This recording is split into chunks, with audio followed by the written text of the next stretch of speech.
the bandwidth. Unmute it only when the speaker is taking questions and comments. You can keep typing your questions in the chat box during the sessions. Shirish will try and address as many of them as possible during the open space at the end of the presentation. However, if you have any questions that highlights confusion and needs to be resolved immediately to move forward, please feel free to let us know and Shirish will try to help you with that. Prerna from the Firki team will be there to curate all your questions and comments throughout this webinar. Please remember that learning new things is often difficult, but challenge yourself and reflect on your thinking and experience today. The best way to remember something is to write or discuss your learning with someone after the webinar. Also, Prerna will be taking notes, a summary of which will be circulated to you after the webinar. The webinar will be recorded and will be available on YouTube and the Firki website very soon. That brings me to the end of the introduction. Thank you for your patience. Hope you have an interesting evening. Over to a speaker now. Shirisa, welcome.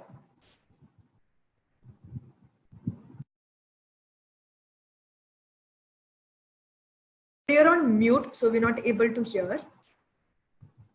Okay. Thank you, Elizabeth, for the introduction. It's fine now. Great. I'll just put up the slides.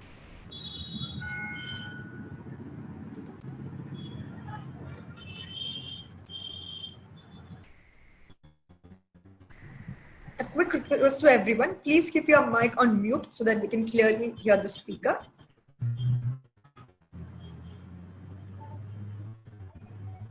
Okay.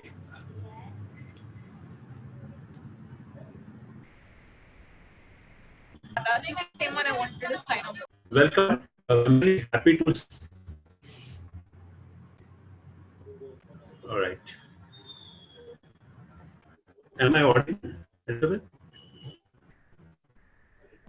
Yes, sir, we can hear you. Okay,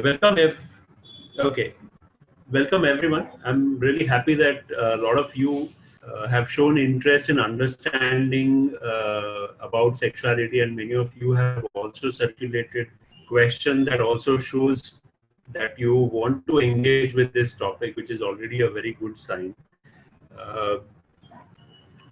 So before we jump into the topic very soon, I just quickly want to introduce you about the organization I work with. It's an NGO called Prayas. We've been working since last 25 years, and a group of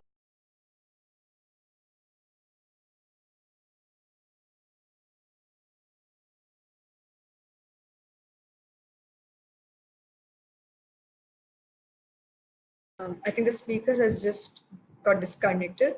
We'll just wait for him to connect back.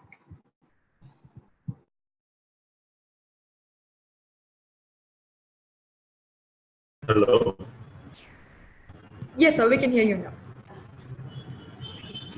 Okay. Yeah.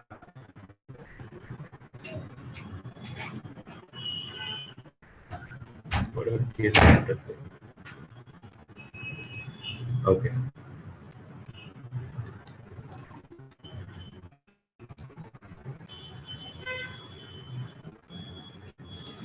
Right. You can also see the slides, right?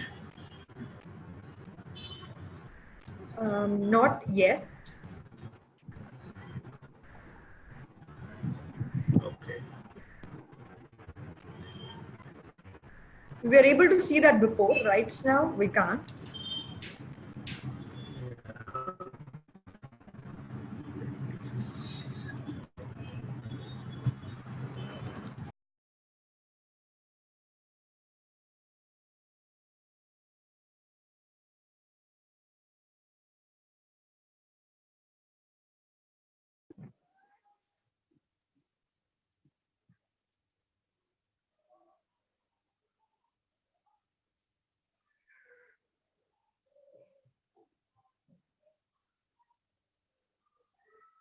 We can see your screen now.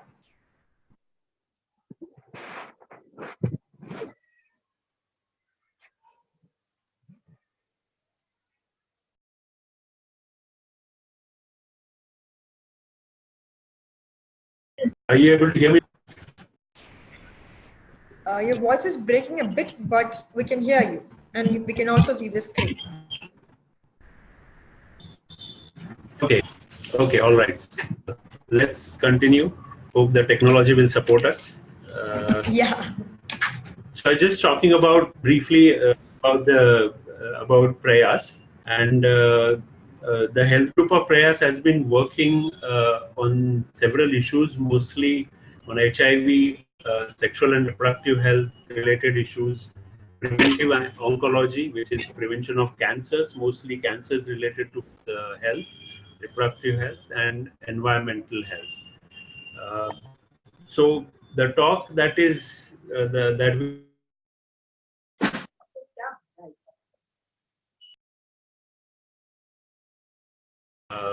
almost 3 years back, we started.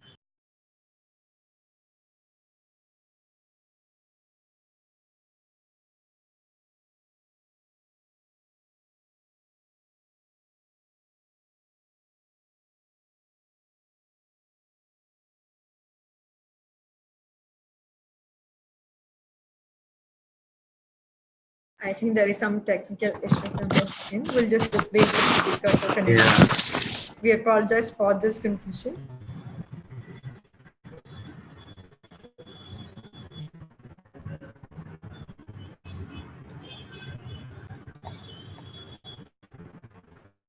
Okay.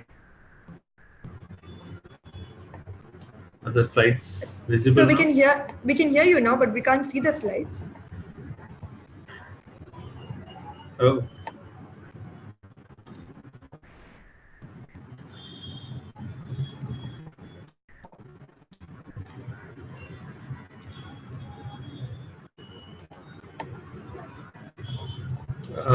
Can you share the slides from your end? Is it possible? I'll just confirm with my colleague. 1 second. So 1 second.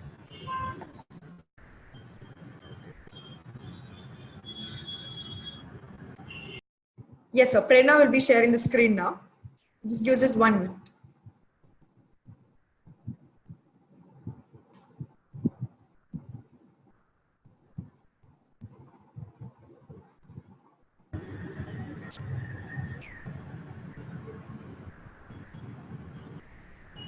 So we can see the screen now. Yeah. Okay. Okay. Thank you so much.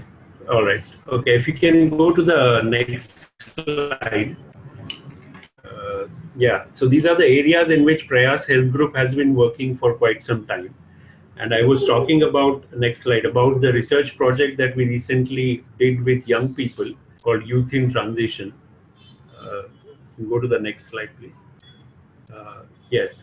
So this particular research project we did with unmarried youth in urban area to understand basically how they make their decisions about their life, including their relationships, about their job and education. And this particular research project provided us a lot of insights about the sexual health issues of young people, which led to formulation of this particular web series or a series of videos we named as Safe Journeys. Next slides. Yeah, you can skip the 2 slides and go to the Safe Journeys. Next slide. Yes. So these videos are available on our YouTube channel, and you are also provided with the link for these videos. You can have a look at this. These are in Marathi, but there's also English subtitles available for this. So I'm not going to, in this particular webinar, I'm not going to talk a lot about specific about these videos. Next slide. So what I want to talk about uh, is the approach that one should have about sexuality education, or what sexuality education basically means. How do we look at that approach, whether that approach is appropriate, is in the interest of young people. So that is what the focus of today's discussion would be. Next slide. Yeah. So what I want you to do very quickly is I have a couple of questions and I want you to answer, think for 30 seconds and answer what do you think about it. Whatever is your idea of sexuality education, you stick to that idea and just answer. What do you think if sexuality education program encourage teen to have sex or giving them this kind of information is giving them the green signal to experiment? Please feel free to type your answers in the chat box. We Wonderful. can see lots of no less responses. Exactly. Yeah, that's wonderful. Next, you can, yeah. So the second question is, sexuality education program must tell everyone about abstinence from sexual activity till marriage. What are your answers? It's again lots of no. Lots of no's. Wonderful. So we all are on a common place that we are not debating or discussing whether there is a need for sexuality education or not. We clearly agree, understand the importance, and we know that from a lot of research, it has been proven that sexuality education programs are helpful in improving the well-being of young people, building their values, right kind of attitudes, and helping them to also protect themselves from the negative side of sexual behaviors. So we all are on the common page. We can go to the next slide. Up till this point, most of us understand that we need to do something, we need to talk with, there should be education. But from this point onwards, the confusion starts. What kind of education? What is it that we should actually emphasize? And in that regard, I want to highlight or try to explain these two words that we often use, sometimes use interchangeably. And I again want you to reflect on these two terms. You can tell me by typing whether you think there is a difference between the word sex and sexuality, or you want to write what does the word sex means, or what is the difference. Just reflect for 30 seconds and you can just type in your response.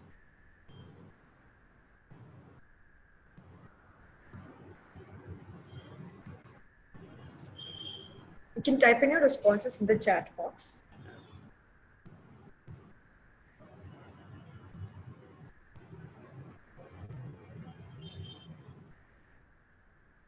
There is difference, but they are linked.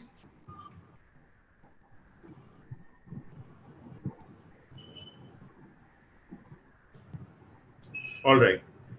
So looks like, from based on whatever responses I've seen, most of us feel that there is a difference. Sexuality is more comprehensive, more broader. So let's look at some of this, which is absolutely right. So you can click the, yeah. So when we say sex, or when we refer to sex, we're mostly referring to body part, or an act, or mostly the biological and physical aspect of sex.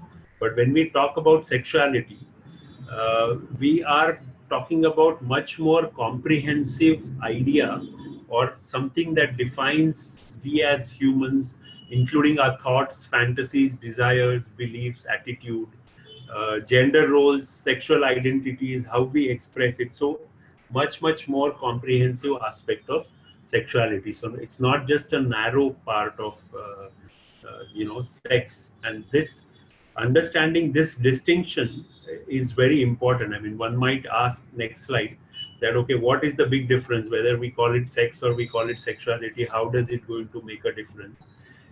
But there is a big difference, because what we call would determine what is it that we are focusing on when we are talking about education. For example, if we agree that sex is more biological, physical part of it, sex education would entail that we are focusing more on the physical aspect of it. So more like focusing on promoting condom use, unprotected sex, or contraceptions, HIV, and diseases part of it. But if we believe that sexuality, or if we recognize that sexuality is much broader, includes so many different aspects, then sexuality education would also include education on different aspects, right? And comprehensive sexuality education would mean even much more comprehensive approach to sexuality. We're going to see what that approach is. But I think this naming of, for example, you might be knowing about these names: life skill education or family life education.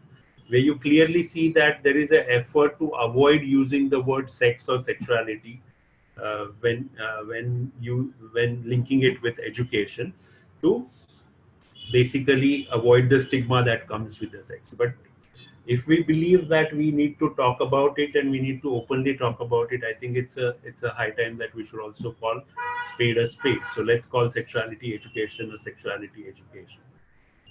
I hope the difference between sex education, sexuality education is clear with the slide. We can move to next slide where we can understand what is comprehensive sexuality education. And by comprehensive sexuality education, it is of course a sexuality education, which means we are going to not only include the physical aspect of education of sex, but much more about the emotional, psychological, social aspects of sexuality. In addition to that, when we say comprehensive sexuality education, we also mean that it is a curriculum based process of teaching and learning. Okay, that is one thing. So curriculum based meaning that we know from beginning what are the topics that we want to talk about, why we want to talk about it, whether it is for school children, for colleges, or for out of school. There is a curriculum, there is a plan of talking about it. That's point number one. Point number two, it aims to equip children and young people with knowledge, skills, and attitudes and value. Now, why this is required? Because to empower them to achieve their health and well-being, as well as develop respectful social and sexual relationships. Okay. So these important aspects, like it's a curriculum based, it aims at equipping or aims at building the abilities of young people to improve their well-being, is an important component of comprehensive sexuality education. Next slide. There are certain important characteristics when we say comprehensive sexuality education, because you might be aware, and some of you in your questions also mentioned that, okay, how should we talk or what should we talk? And there are a lot of people having a lot of ideas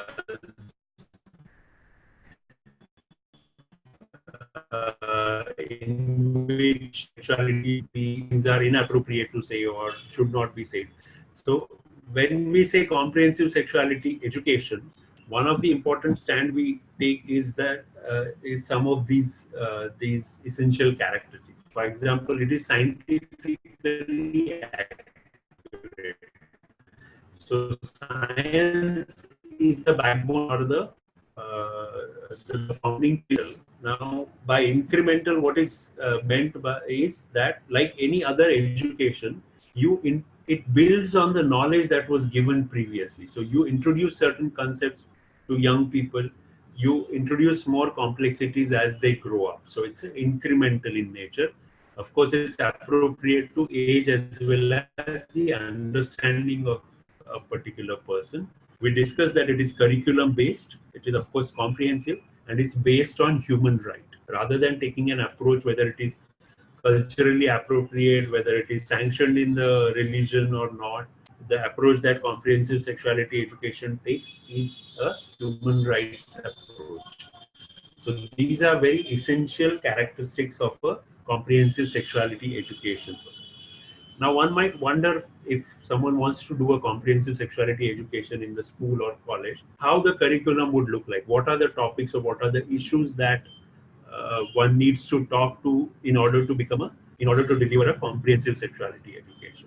Next slide. So in the international guidelines that are provided by many international organizations, there are 8 important themes that they highlight which should be covered in any comprehensive sexuality education.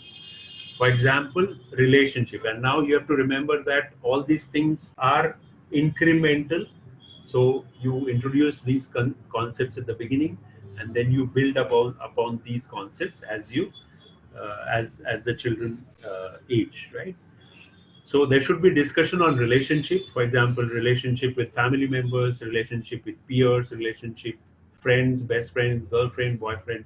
So different dimensions and aspects of relationship there should be discussion about values. What are the rights of individual? how culture and sexuality are related to each other. Should be discussion about gender, and most importantly, discussion that gender is socially constructed. So it's not that men have to behave in a particular way, women have to behave in particular way. Also, the diversity that exists in gender identities. For example, everyone born with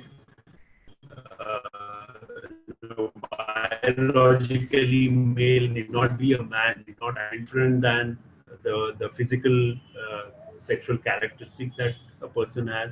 All these aspects that needs to be covered and discussed. Very important aspects of violence and staying safe. Of course, discussion about what is consent, what is violence, different expressions of violence, and what people can do to protect themselves. Skills for health and well-being, again a part on how you can protect yourself from not just avoid diseases, but also how you can improve your well-being and stay healthy.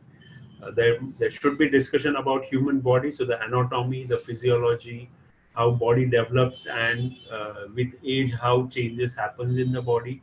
Again, a very important part of comprehensive sexuality education. The actual behavior, feeling, fantasies, all these things would come in sexuality and sexual behavior.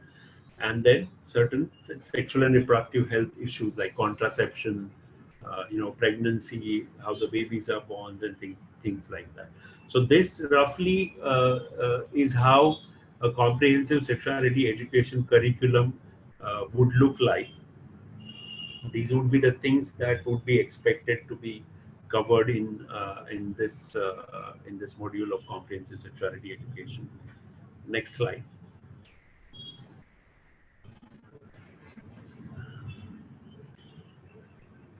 The expanse of it appears, I mean, to deliver or implement comprehensive sexuality education in any particular settings appears quite challenging for several reasons.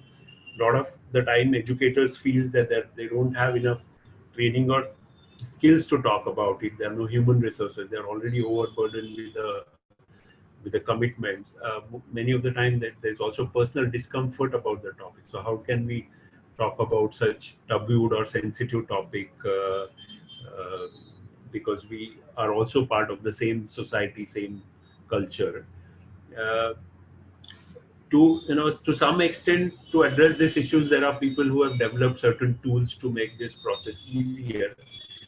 But in my opinion, what is most crucial is not just the tools or the approach or time and things, but the most important thing is understanding what is it that you need to talk, and how is that you need to talk about it. How, as in not the practicalities of it, but the approach about it. So you can talk about, let's say, when you're talking about sexuality and sexual behavior, like you can see in the cartoon, all your conversation can be in a direction that, okay, don't have sex, this is wrong, you should not be doing it. So technically you are covering the topics, but the way you are talking about it also is much more important when it comes to making it much more effective and relevant for young people. So how do we decide the approach that we have, is it appropriate or not? What are there any guiding principles for it? Next slide.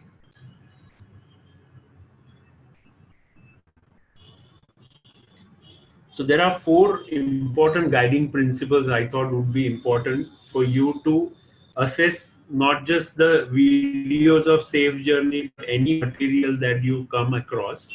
You can question yourself, including your own approach, on these 4 principles, guiding principles. The first one, and the most important, I would say, is affirmative approach to sexuality. And I'd like to explain what affirmative approach to sexuality is. If you think about sexuality education, most of sexuality education, HIV and other sexually transmitted diseases in India, and more recently about the sexual gender-based violence and sexual abuse that is happening and being reported in media. So all the education efforts are being focused at people should start using condom. They should have safer sex. They should be aware about the good touch, and these are important things. But this is approaching sexuality from a very negative, or only looking at the dark side of the sexuality. By affirmative approach to sexuality, it is meant that sexuality is an important part of growing up. It's a pleasurable part. It's a very essential part of you as a person, as an individual, to build your values, to your attitudes, the way you look at society, yourself, your understanding of gender. So this approach needs to be much more positive, and that is what is meant by affirmative approach to sexuality.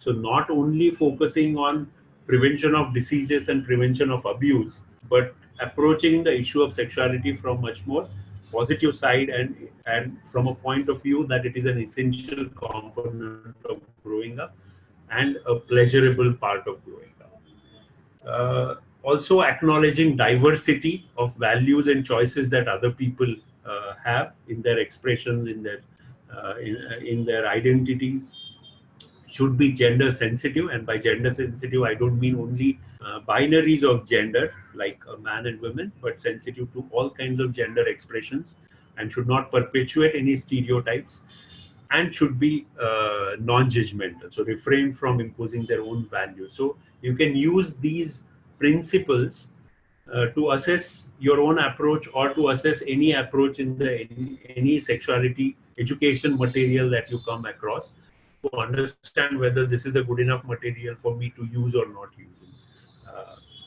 Yeah. Next slide. Now let's come to the $1 million question. When should we start talking about children? So because a lot of, even in the registration form, there are many people who said, okay, when should we start talking about it? How should we talk about it? So let's spend a bit more time on that. Next slide. So yeah, so this, I just a recent incident I thought worth sharing to when we are talking about when to start talking. So I got a phone call from a teacher asking, can you come and talk to our 11th standard boys about how to respect a woman? I was surprised. I mean, this is pretty specific ask that I ever had got. So I said, sure, I can do that, but I'd like to know why you made such a specific, why you want me to focus on such a specific topic. And it turns out that last week one of the boys, instead of saying good morning, said I love you to a lady teacher when she entered the class. And the teacher was very upset because of this, and so therefore all of them thought that we must teach our boys how to respect women. And this was, I think, many of the time either this kind of incidents or some other incidents, people seeing boys and girls mixing too much, or there is some or the other form of a problem that they see, is the time when they realize that we must teach our boys and girls, if they think at all beyond menstruation, to educate about sexuality education. And this, what I call, is as a knee-jerk reaction. Of course, whenever there is a problem, you need to resolve the problem. But this is definitely not the affirmative approach to sexuality. Okay, if you think that boys and girls should develop into a responsible human being with respect to sexuality, the sexuality education needs to start much earlier. I'm sure there might be a lot of such incidences you might be, as an educator, teacher, you might be familiar with, and that there will be a number of stories, much more than what I have to share. Next slide. So coming back to this question of when should we start talking, in my opinion, the answer is very simple. But it's simple only if we believe that our approach should be affirmative and our approach should be incremental. So it's not that after menstruation you just talk about menstruation and your job is done. That's not the idea. The idea is that you you talk and introduce about multiple things as and when children starts asking about these questions, and this could be in many children could be at a very young age, at the age of 5 or 6 they start asking about questions about their own bodies, the differences between their body and a body of opposite gender person, a lot of curiosity around that. So I think that is the time when you should start talking to young people or to children about issues related to sexuality. So quick time check, just 10 more minutes. Sure. Next slide.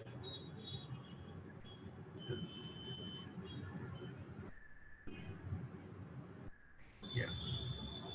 Another important question is always, okay, how to talk, how to break the topic, how to, because it's such a taboo topic and no one talks about it.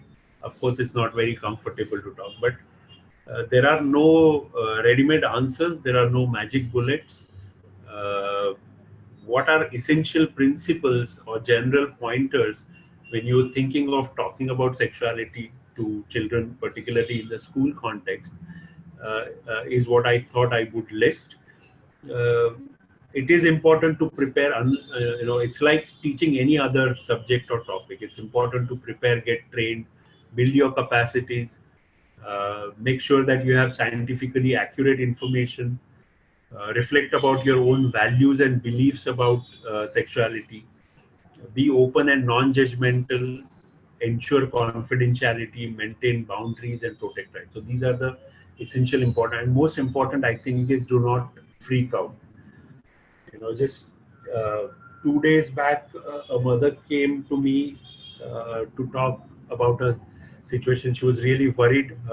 Her son in 6th standard, she found out that has been watching porn secretly in bathrooms, because that chap probably didn't know how to go incognito or clear the history. So she found that out and she was very worried. Now what should we do? So she clearly told him that he's not going to get mobile phone henceforth. She also told him a lot of things that are actually not scientifically accurate. So for example, she told him that you will go mentally crazy if you watch this, you will acquire diseases and whatnot. And I mean, it doesn't take much time for kids to figure out that watching mobile will not you know will not give them diseases or anything. So it's important that we should have a factually correct information. It's also important that we should not freak out even if there is any situation. Also very important is to maintain boundaries, because sometimes it can happen that you're talking about such intimate things and you feel that whatever your conversation, whatever you're suggesting or guiding, children should follow exactly the same. But again, that's not the idea, and you might go extra board, over the board to see whether they are doing it or not doing it. I think it's also very important to maintain those boundaries between whatever kind of your relationship, whether as a parent or as an educator. Next slide.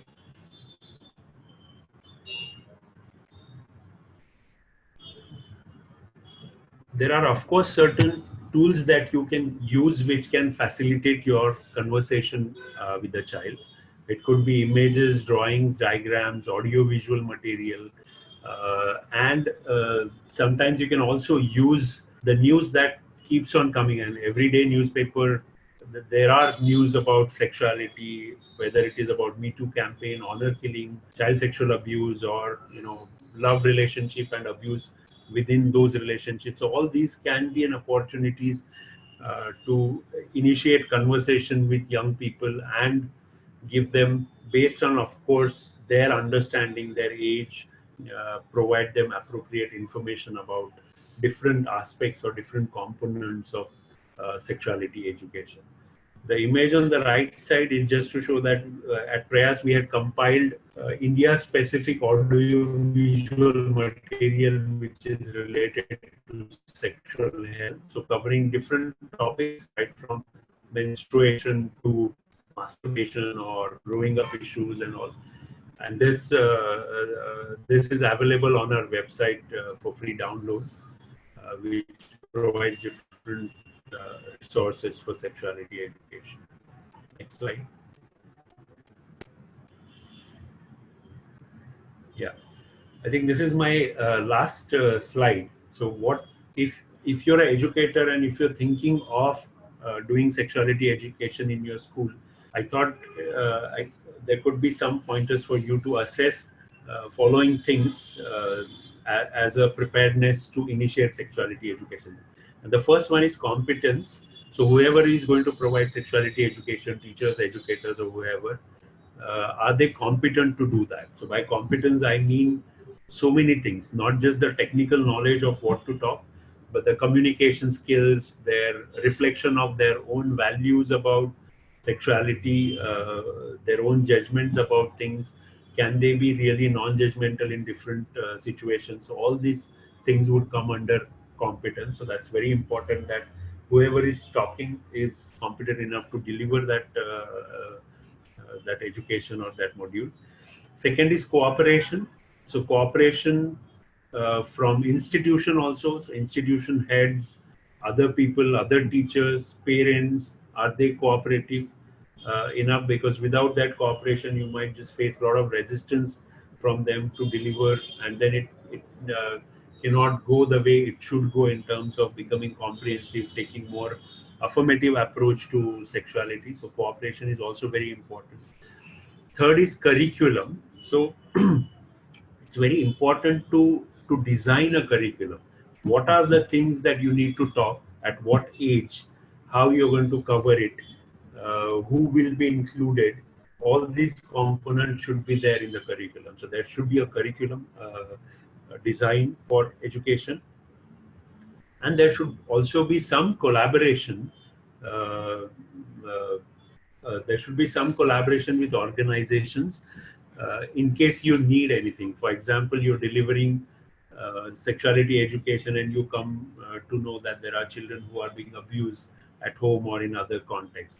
So how do you deal with this particular situation? Or you realize that there are certain issues and there are mental health issues about young people, maybe depression, anxiety, or something like that, which is linked with sexuality or body image, and you need specific care. So you need to know what are your different support mechanisms and support systems that you that are important part when you're thinking of providing sexuality education at school. I just read a question, how often you should talk to your children. So I think that again would be a component that would go into a curriculum. There's no set frequency which is there. A lot of people have experimented with different things. The most important part is feasibility. Uh, Definitely, it is clear that one-time sessions don't help much.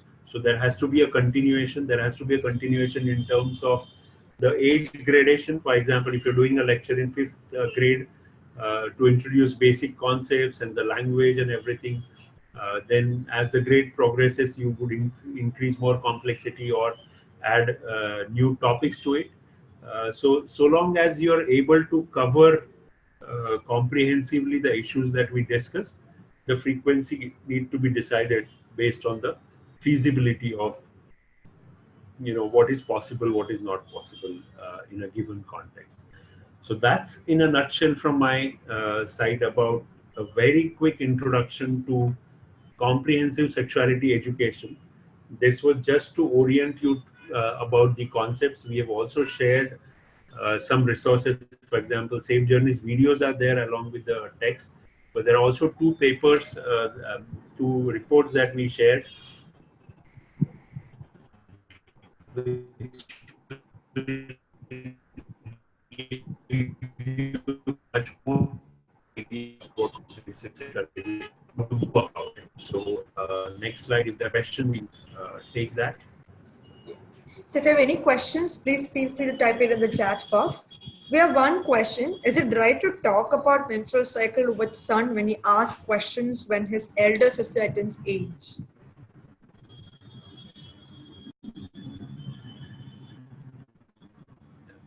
Absolutely. I mean, I would say there's no reason why one should not talk about menstruation to boys, irrespective of whether they have sister or not. I mean, because most of the time this curiosity about when boys are growing, they have curiosity. So it's always better that they know that what is changing in the girl's body, how it relates to boy's body, what is different. Because unless and until they know that, they won't be able to know about the physiology of reproduction and so many other aspects. So it's I would say one must talk about it to boys as well. Another question is, are there any courses that one can take up to understand sexuality better, except for the resources here? Any courses, online courses maybe? Yeah. So there is a organization called Tarshi in Delhi, and the report or one of the paper on sexuality education that was shared was from Tarshi. So I think they do provide courses for parents as well as for educators, which are online and with some offline module as well, and they're pretty good. So I think uh, I can share a link of their website, or it's there on their I think the report, and you can check on their website. Others, if you have any questions, you can type it in the chat box. Meanwhile, there are some questions from the form. How to talk about sexuality education with stakeholders that have a very conventional mindset towards sexuality, gender, and sex practices in general? That's that's a huge question, um, and I mean there are no direct answers to it. You have to assess. Sometimes people are open enough to understand why you are saying about a particular topic, but sometimes they are not open, and you can't do about it. For example, even in a country like US, uh, the current president doesn't believe that abortion should be a right of an individual. So, I mean, it's a very difficult question to answer. But you have to, if you are convinced, you can find a language that you can use to communicate it to other person. You may succeed, you may not. Kritika, I hope that answered your question also about how to talk to parents without harming their they have strong religious or cultural beliefs, but talking to them without that being dismissed. Another question is, what would be your approach towards the 11th standard boys example that you shared? What should a teacher do? Yeah. So the remaining part of the story that I shared, so I did tell them that okay, I'm fine to come and talk to you, but I will not just focus on this particular issue, but I would like to take at least 2 sessions to explain gender and other aspects. That was one part, and I also requested that I want to talk to teachers because it's both ways. Teachers also need to understand basic ideas about sexuality, how children in this particular age group would react, and how to react to those situations. Because otherwise, things can be handled well if you are aware, but if you're not, then simple things can give rise to a lot of stress. So I think both these things I requested to the school that I would like to do. Yeah. How to overcome gender bias, especially respecting the cultural diversity in a country like India? Wow. Yeah. I mean, again, no bullet points for that. But gender bias at what age, among whom, from whom, all these things would matter. That's the reason why we always say that start talking to children at very young age, and make sure that whatever you're telling is gender sensitive. So you're not inculcating the same gender stereotypes that we otherwise have in the society. Otherwise, it becomes very difficult to talk to someone who has a very hard ideas about or notions about something. I'm not saying that transformation is not possible at that age, but that would require much more conversations about it. One important thing when you talk about gender is essential is to talk about how gender is socially constructed. So it is not a given prescribed thing, but we are on a regular basis, we do keep on constructing the ideas about gender, about masculinity, about femininity. So that social construction of gender and the power that is associated with gender needs to be, I think, highlighted to talk about gender bias. How do we ascertain our own sexual orientation? Yeah, I think it's pretty. I would say, as a part of growing up, most people start some kind of sexual, feelings or attractions. Some people have it with opposite gender. Some people have it for same gender. Some people have it both. And you come to know that this is your inclination, this is your uh, orientation, so to say. So this is one part of the process. The second part of process is actually naming your orientation. So some people just have these feelings but don't know the names about it, or there are different names for different for the similar kind of expression. So I think it's a process. Once you know that, who are you attracted to, and in some situations it's also possible that you're not sexually attracted to anyone. Everything is normal and possible. So based on these attractions, you realize what is your orientation is. Another question is, overuse of technology is leading to early puberty and understanding in terms of sex. The children of class 1 also are aware. And many times we face such situation in schools also. So how do we handle such situations when very young children ask such questions? Yeah. Uh, I don't really agree with the first part of the question, that overuse of technology is leading to early puberty, because puberty is largely a biological process.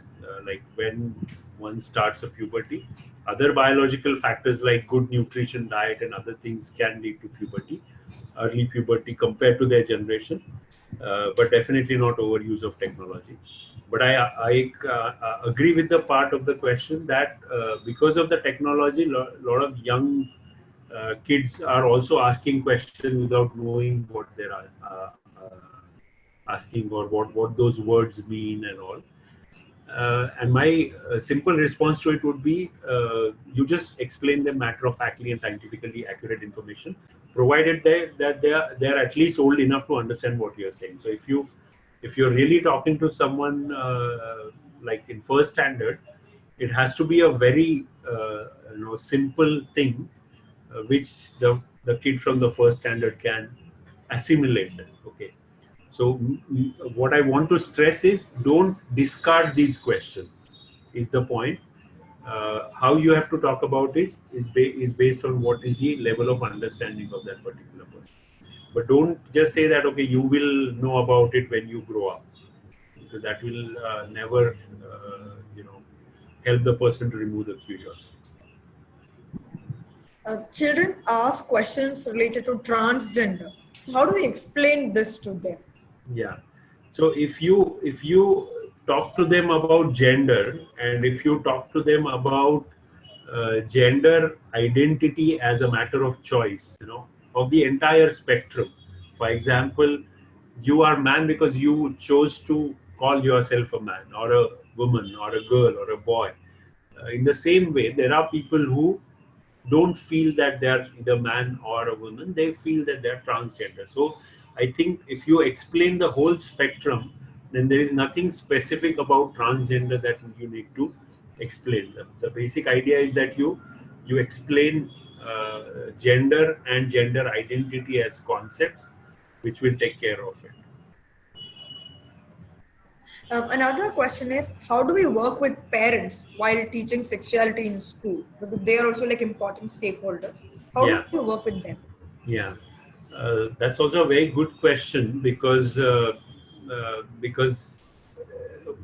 it's not that only schools can take care of it. Parents also have a very active role in building those values and attitudes and information in a child's growing up process. So I think the first thing is that communicating with parents that why there is a need to talk about these issues. That is the most important thing. So maybe as a part of parent teacher meeting, you can introduce, or I don't know, different mechanisms in different schools. Some schools send out emails to parents that they are organizing such and such lectures, and kids go back and talk to the parents. So I think the first important thing is that communicating to them that this kind of conversation is needed, and also telling them that how they can contribute in this process of growing up. So that's yeah, that's Yeah. Another question is, what are the limitations in sexuality and related education in the classroom? yeah. Uh, Limitations, I would say it, one is because if the class strength is too high, then it's very difficult sometimes to address the questions and concerns of different people. Sometimes the group dynamics is such that kids don't feel comfortable asking questions in a group, so there should be some mechanisms to, they can write it on a piece of paper and things like that. Certain questions, if you feel, I mean, I'm more for taking sessions, joint sessions, so boys and girls together, because there is nothing that you should say that, okay, this is something that boys should not understand, this is something that girls should not understand, or things like that. But if that is really not possible in your setup, then you can have some mixed sessions, some separate sessions. So that could also be one of the limiting factor. And I think the amount of time that you can spend on these modules in schools is one of the biggest challenging or limiting.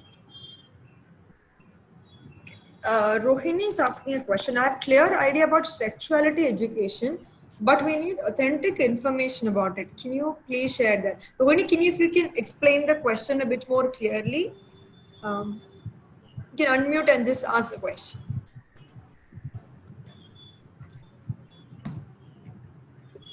Yeah. Hello, ma'am. Hello. Hi, yeah, you can ask the question. Yeah. Hello. Yeah. My question is I am teacher educator and I want to give information to teachers and my students, but I don't have authentic websites or is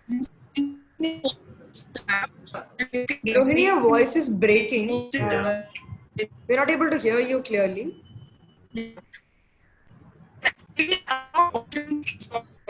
I can use this information for my students. Rohini, we can't hear you clearly. Your voice is breaking. Can you just explain it in the chat box maybe? Then I can explain it out. Okay. Perfect. Meanwhile, there's another question. How can we reach out to more kids and adolescents about sexuality education? Like it's considered to be a taboo in the society. So what can we do to reach out to more children? Yeah, that's again a very good question, and that's the reason why we created this web series of safe journeys. And we also trained some young peers so that they can use these tools and generate more positive discourse about sexuality in the community, because unless and until it gets normalized, it's very difficult for to remove this particular taboo. So I think more efforts, not at just at the level of individuals, but also at the level of let's say government, because in many states the government has not included sexuality education as part of their school curriculum, or even if it is there, it's very limited to the biological part. So some efforts, advocacy efforts at the level of government to include that, more individual efforts to talk about it are the two important ways, and more tools and such kind of webinars, discussions that we will have,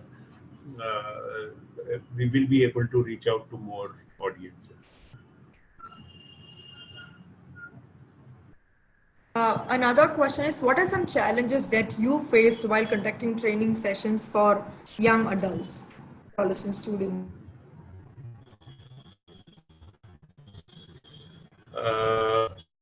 Specifics in the challenges or general challenge? Is general challenges. Okay. Uh, I mean, uh, okay, if people are open to learn, then and if you have really good module to train them with a lot of exercises and discussions, then I think the challenges are not that significant that it would leave you with frustration. A lot of young people are much more open about it, and they do understand the importance of these issues in their life. So if you really have good facilitators and good techniques and tools with you, the challenges are not many. Say. Okay. So what Rohini wanted to know was, she wants to know authentic information which she can use for trainings for other stakeholders. So any resources that we can use for that. Right. So the international technical guidelines on sexuality, comprehensive sexuality education, prepared by UNFPA, WHO, and other agencies that we had shared as a part of resources, that gives you a good evidence-based, authentic, accurate information along with other references as well. You can have a look at the web page of Safe Journeys, and we have also listed other resources there. You can have a look at the web page of Tarshi, and they have also listed other resources. So I think this would give you a fairly good, accurate information that you need for communicating with.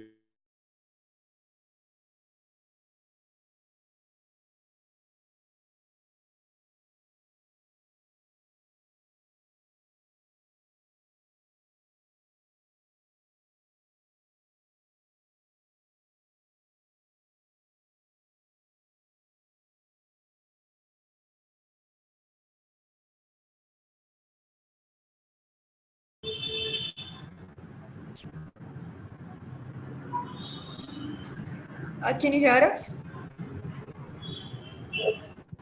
Yes, I can.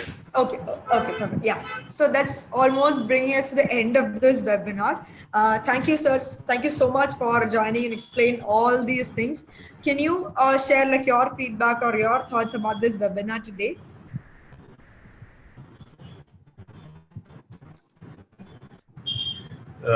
Sure. I mean, it was. I'm so used to talking in person because this is the topic where you really understand what are the reactions of people, and how to take the discussion forward. So I was bit apprehensive, but I think it's really important. I mean, the most important thing for me is the interest of so many educators and the questions that they are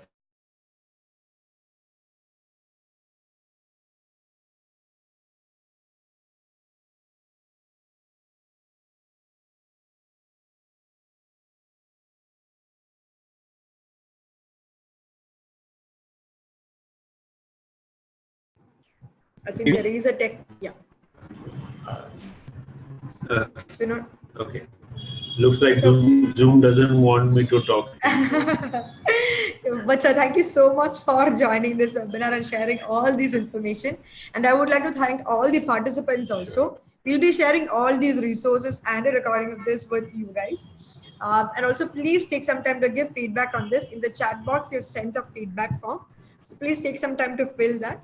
Our next webinar is scheduled to take place on Feb 18th with Kuldeep Dantiwadia, co-founder and CEO of Re Benefits. So please keep looking for key emails or inbox for more information about this. Thank you so much, everyone. Thank you.